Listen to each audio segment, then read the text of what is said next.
Hi everyone, today we're making Egusi soup. These are the ingredients that we'll need.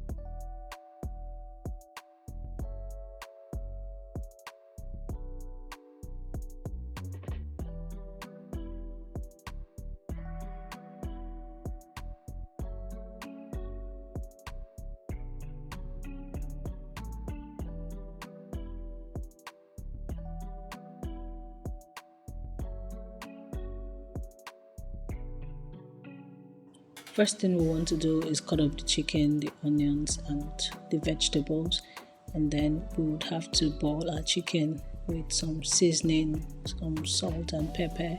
You can use as much pepper as you'd like in this process, but yeah, I like to season my chicken with pepper first when boiling it. I put my seasoning cubes into the chicken and put the onions as well for some flavor and just mix it all up together. Then you allow it to simmer a little bit. Then when it has simmered out, you can put water to allow the chicken cook. Now remember, you can use whatever protein you like. You can use beef or fish, pork or whatever.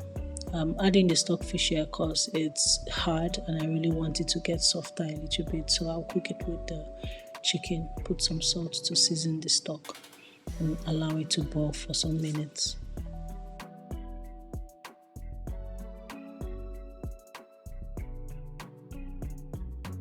When the chicken has boiled, I take it out because I am going to use the stock for the soup. So I just pack it out and put it in a bowl, and then I put a clean pot on fire and put the palm oil in it.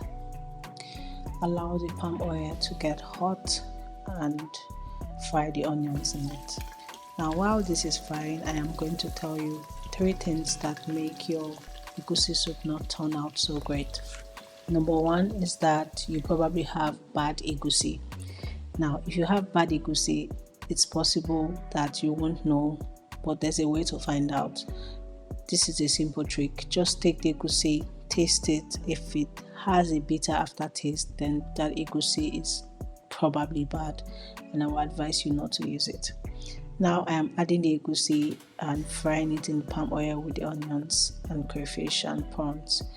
Number 2 reason why you cook egusi and it doesn't taste great is that you are not using good palm oil.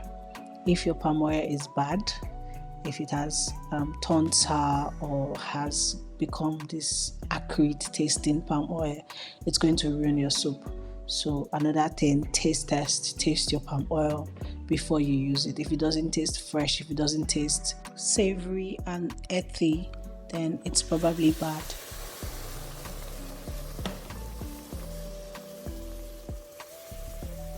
Now that I'm frying the egusi, I have added the stock.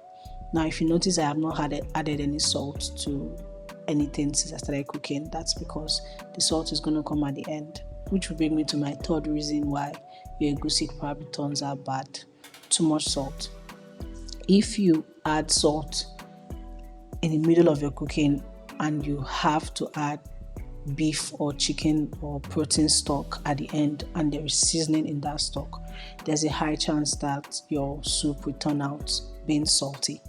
Now pay attention to these 3 things.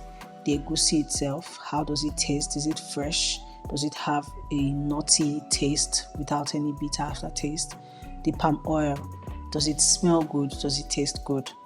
And then salt. In fact, whether you have stock or not, I would always advise you to salt at the end, because if you have stock, if you have seasoning from salt in your seasoning and other things that you might add to the soup, then you should hold off salting till the end of the day. And then another tip I would want to give you is to always be generous with your crayfish. Don't be stingy with your crayfish when making egusi soup. Crayfish gives it flavor, it gives it this nice taste and aroma, so don't be stingy with it. I actually even added extra crayfish at this point because I just love putting crayfish in my soup. So if you have crayfish, use it generously. Yeah, so that's how to get like the best out of your egusi soup. And you see, when I stir, I don't mix it like I'm turning poundo or semo. You stir from the bottom, try to lift as much from the bottom, because egusi likes to burn when you're cooking it at the bottom. So you always stir and scoop as much as you can from the bottom, and stir consistently. Don't leave it for too long without stirring, so that your soup doesn't start to burn and stick to the bottom of your pot. So yeah, I added fresh spinach because I wanted it to have this bright green color, but if you have just dried vegetables, that works as well. And yeah, the egusi soup is ready. You cover it for a little bit, allow it to simmer, allow it to thicken as much as you want, and you can have it with anything that you want: pounded yam, eba, starch, fufu, even with rice. Yeah. And now I am adding the salt at the end, after tasting and making sure that everything is fine. I have added my stock, I have added my seasoning, I add my salt at the end. So yeah, pay attention to these things when making your egusi soup: the egusi, your palm oil, salt, and then crayfish. All right, I hope you enjoyed watching this video. Please like and subscribe. Thank you. Bye bye.